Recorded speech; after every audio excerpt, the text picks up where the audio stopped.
路加福音第19章，十錠銀子嘅比喻。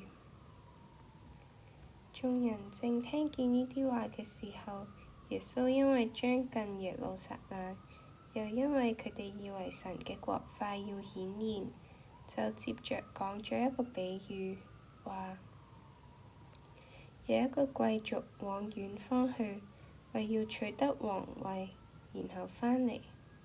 佢叫咗自己嘅10個僕人嚟，交畀佢哋10錠銀子，話：你哋去做生意，直到我返嚟。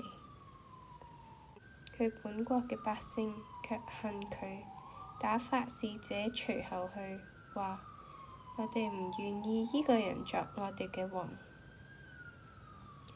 佢得咗皇位返嚟，就吩咐叫嗰啲領咗銀子嘅僕人嚟，要知道佢哋做生意賺咗幾多。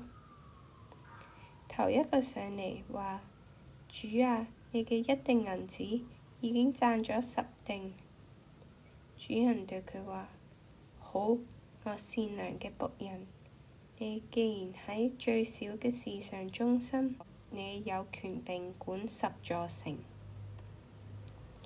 第二個嚟話：主啊，你嘅1錠銀子已經賺咗5錠。主人都對呢個話：你管5座城。又有一個嚟話：主啊，看啊，你嘅1錠銀子喺呢度，我將佢包喺手巾裏面存住。我向來怕你，因為你係嚴厲嘅人，冇放嘅都要去攞，冇種嘅都要去收。主人對佢話：你呢個惡僕，我要憑你嘅話定你嘅罪。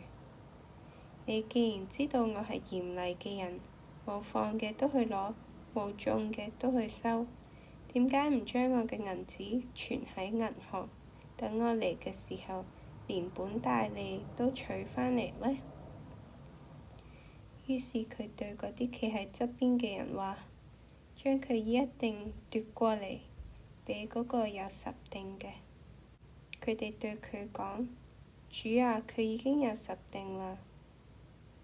主人話：我告訴你們，凡有嘅，仲要畀佢；冇嘅，連佢所有嘅都要奪過嚟。至於我嗰啲仇敵，唔要我作佢哋王嘅，將佢哋拉嚟，喺我面前殺咗。